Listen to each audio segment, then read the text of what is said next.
సొమ్మసిల్లిపోతున్నవే ఓ సిన్నారాములమ్మ. దాత్రి టీవీలో మీ personal interview కోసం, వ్యాపార ప్రకటనల కోసం ఈ నెంబర్కి సంప్రదించండి. సొమ్మసిల్లిపోతున్నవే ఓ సిన్నారాములమ్మ, చెమ్మగిల్లి ముద్దియవే చూపించవే నాపై ప్రేమ, నల్ల నల్లని కళ్ళతో నాజుకు నడుముతో నన్నాగమే చేస్తివే, గుండె గాలిలో తేలుతూ ఆరాటలాడుతూ నీ ఒళ్ళోనే వాలేనే, చుట్టూ దిప్పుకున్నావే ఓ సిన్నారాములమ్మ, చెమట సుక్కోలే దీసయ్యకే నీ సీర కొంగుకే ముడివెయ్యవే. నిజంగా అండి మీ వాయిస్ చాలా బాగుంది. థ్యాంక్ యూ అండి. దాంతోపాటు ఏంటంటే లిరిక్స్ ఉన్నాయి కదండి, ఒక్కొక్క లిరిక్ ఒక అమ్మాయి వెంట ఒక అబ్బాయి పెడితే ఎలా ఉంటుంది ఏంటి అని చెప్పేసి అని చాలా చక్కగా నీట్గా రాశారు లిరిక్స్ కూడా. అసలు ఎలా స్టార్ట్ అయింది మీ సింగింగ్ కాంపిటీషన్, కానీ ఎట్లా రావాలనిపించింది మీకు? సింగింగ్ లైఫ్ వచ్చేసి లాక్డౌన్లో స్టార్ట్ అయిందండి. ఓకే. ఆ టైంలో అసలు ఏం చేయాలని అర్థం కాక ఇంట్లో నార్మల్గా అలా లిరిక్స్ రాస్తున్నా, ట్రై చేసా జస్ట్ నార్మల్గా అలా అలా రాస్తూ రాస్తూ ఒక ఫోక్ సాంగ్ రాసా. ఓకే. వర్కౌట్ అయింది, అది అలా రాసి పెట్టుకున్నా. లాక్డౌన్ తర్వాత చిన్నగా ఒక సాంగ్ షూట్కి అని చెప్పేసి బయటికి వెళ్ళా. ఆ సాంగ్ ఎడిటింగ్ కోసం అని చెప్పేసి ఒక విలేజ్, షాద్నగర్ అని ఒక విలేజ్ ఉంటుంది. ఓకే. అక్కడ ఫస్ట్ నేను చిన్న స్టూడియో చూసా, సెటప్ ఎడిటింగ్ కోసం వెళ్తే అక్కడ చిన్న రికార్డింగ్ స్టూడియో సెటప్ చూసా. సో జయరామ్ రెడ్డి అని చెప్పేసి తను అప్పుడు అంటే నార్మల్గా మ్యూజిక్ నేర్చుకుంటున్నాడు, తర్వాత కొన్ని సాంగ్స్ కంపోజ్ చేస్తున్నాడు. తను చేస్తున్నప్పుడు అడిగా నేను జస్ట్ క్యాజువల్గా మా సాంగ్ ఎడిట్ చేస్తున్నప్పుడు అడిగా, అన్న బ్రదర్ నా దగ్గర కూడా ఒక సాంగ్ ఉంది, నేను రాసుకున్నా ఒకటి విత్ ట్యూన్ కూడా ఉంది, మీరు దాన్ని కంపోజ్ చేయగలుగుతారా, మ్యూజిక్ చేయగలుగుతారా అని చెప్పి అడిగినప్పుడు సరే బ్రో ఒకసారి నువ్వు పాడు చూద్దాం ఎట్లుందో అని చెప్పి అంటే పాడా.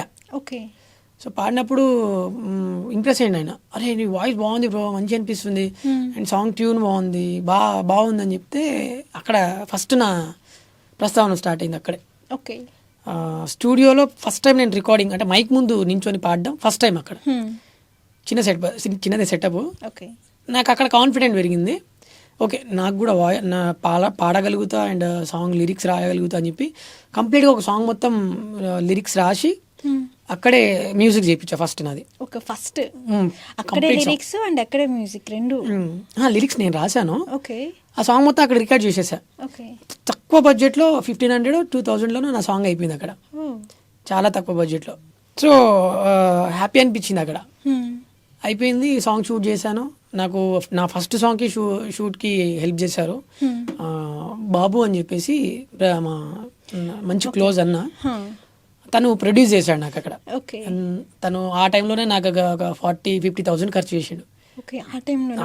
ఫస్ట్ సాంగే నా ఫస్ట్ సాంగ్కే ప్రొడ్యూస్ చేసిండు.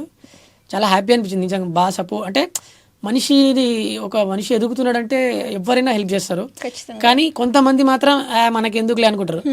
కానీ అతను అలా కాకుండా నా మీద నమ్మకంతో నీకు మంచి టాలెంట్ ఉంది రాము, నువ్వు చేయగలుగుతావు అని చెప్పి నన్ను పుష్ చేసి అక్కడ నన్ను నిజంగా ఒక సొంత తమ్ముడుకుంటే బాగా చూసుకుంటాడు. అండ్ తన వైఫ్ కూడా సుమా అని చెప్పి, తను కూడా నిజంగా ఈ ఇంటర్వ్యూ ద్వారా వాళ్ళకి నేను థ్యాంక్స్ చెప్పుకుంటున్నా. ఓకే. అంటే మీరు ఫోక్ సాంగ్స్లో ఫస్ట్ రాసిన సాంగ్ ఏంటండి? ఇదే చిటాపట చింతాకు అనే సాంగ్. ఓకే. నేను ఫోక్ సాంగ్స్లలో ఫస్ట్ రాసిన సాంగ్ అది. దాని తర్వాత సొమ్మసిల్లి సాంగ్, ఇది ఫోర్త్ సాంగ్. ఇది ఫోర్త్ సాంగ్. మొత్తం ఎన్ని సాంగ్స్ రాశారండి మీరు? అంటే ఇప్పటికా లేదంటే అప్పటికే? ఇప్పటి వరకు, అప్పటి నుంచి ఇప్పటి వరకు మొత్తం ఎన్ని సాంగ్స్? ఇప్పటికా అంటే ఇంకా రికార్డ్ కానివి ఉన్నాయి, తర్వాత రికార్డ్ అయినవి కూడా ఉన్నాయి. ప్రజెంట్ రికార్డ్ అయినవి ఎన్ని? రికార్డ్ అయినవి మేబీ ఒక 8-9 ఉంటాయి.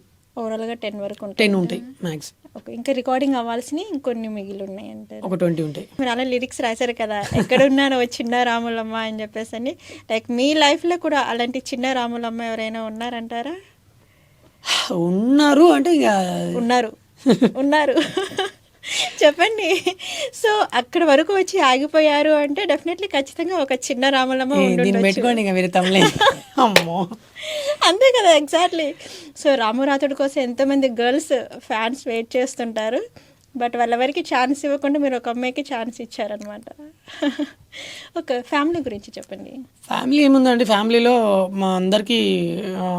మా ఫ్యామిలీ అందరికీ నేనంటే చాలా ఇష్టం. ఓకే. ఇంట్లో చిన్న అని ఏం లేదు, బేసిక్లీ నేను చిన్నప్పటి నుంచి నేనంటే అందరికీ చాలా ఇష్టం. రీసెంట్గా మీది ఒక సాంగ్ వచ్చింది, సుక్క తీరు లెక్క ఉన్నారు అని చెప్పేసి. యాక్చువల్లీ అది నేను యాక్ట్ చేశానండి అందులో. నేను సాంగ్ ఏం పాడలేదు అది. ఓకే, లిరిక్స్ కూడా మీరే రాయలేదండి? కాదు, నేను ఓన్లీ యాక్ట్ చేశాను అందులో అంతే. ఓకే, ఆ సాంగ్ చాలా మంది అసలు ఆ సాంగ్ బాగుంది, ఆ సాంగ్ బాగుంది, బాగా చాలా పాడారు. బాగుందండి సాంగ్ అసలు. నేనే పాడాను అనుకుంటారు, యాక్చువల్లీ సాంగ్ అది హనుమంత్ అన్న పాడింది. ఓకే, అంటే ఇంచుమించు వాయిస్ అలా అనిపిస్తుంది అంతే. ఓకే, సాంగ్ అయితే చాలా బాగుంది. నేను విన్న తర్వాత కూడా నాకు అనిపించింది ఆ లిరిక్స్ కానీ చిన్న చిన్నగా లైన్ టు లైన్ చాలా అందంగా ఉన్నాయి. ఒకసారి ఆ సాంగ్ ఏమైనా పాడగలుగుతారా మీరు?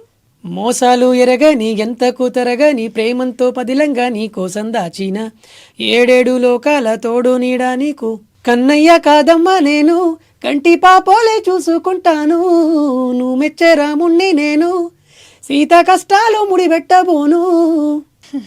ఇంతకు మీరు కన్నయ్య అనుకోవాలా లేక రాముడు అనుకోవాలా? రాముడు. రాముడేనా? అంటే ఎవరికి ఎలా అనుకుంటే అలా. కన్నయ్య వాళ్ళ కన్నయ్య అనుకుంటే కన్నయ్య, రాముడు అనుకుంటే రాముడు. బట్ మీ లైఫ్ పార్ట్నర్కి మీరు ఏమి ఇస్తారు? కన్నయ్య అని ఇస్తారా, రాముడు అని ఇస్తారా?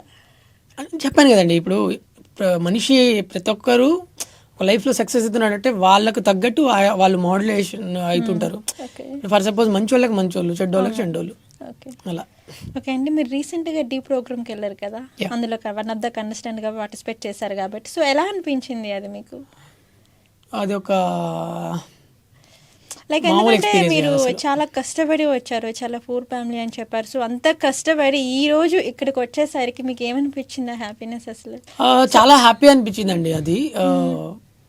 అంటే లైక్ మంచి ఆపర్చునిటీ అది నా లైఫ్కి. ఓకే, అంటే ఇప్పుడు ఫర్ సపోజ్ ఒక మనిషికి ఒక్కొక్క మెట్టు ఎక్కుతారని అంటే అంటారు కదా. అవును. సో అందులో నాకు ఇప్పుడు సొమ్మసిల్లి సాంగ్ ఎలా అయితే టర్న్ ఇచ్చిందో, సో ఈ డీ కూడా నాకు అంత మంచి బేస్ని ఇచ్చిందండి. ఓకే, సో అందులో ఆ డీలోకి వెళ్ళిన తర్వాత ఒక మంచి ఎక్స్పీరియన్స్. అసలు ఎట్లా అంటే నేను నేర్చుకున్నా, అంటే ఫీల్డ్ ఎలా ఉంటుంది, ఈ కళారంగం అనేది ఏంటిది, ఎలా ఉంటుంది, ఎవరు ఎలాంటి వాళ్ళు, అసలు ఏంటి, ప్రతిదీ నేర్చుకున్నాను అక్కడ.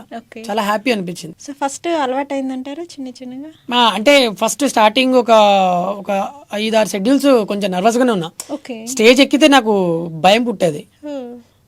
అంటే నేను ఒక్కడిని కంటెస్టెంట్, అంటే నేను కంటెస్టెంట్, వెనక ఒక 10-15 మంది బాయ్స్ ఉంటుండే. ఓకే, అయినా నాకు భయం అవుతుండే, ఎందుకంటే ఫోకస్ మొత్తం నా మీదనే ఉంటుంది కదా. అవును.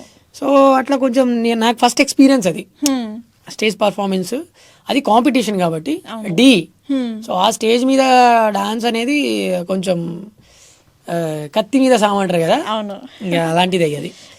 సో కానీ నా బెస్ట్ ఇచ్చానండి, అండ్ చాలా కష్టపడ్డాం టోటల్గా. అండ్ ఈ దాత్రి టీవీ ద్వారా చిట్టి మాస్టర్కి థ్యాంక్ యూ సో మచ్, నాకు ఈ మంచి ఆపర్చునిటీ ఇచ్చినందుకు.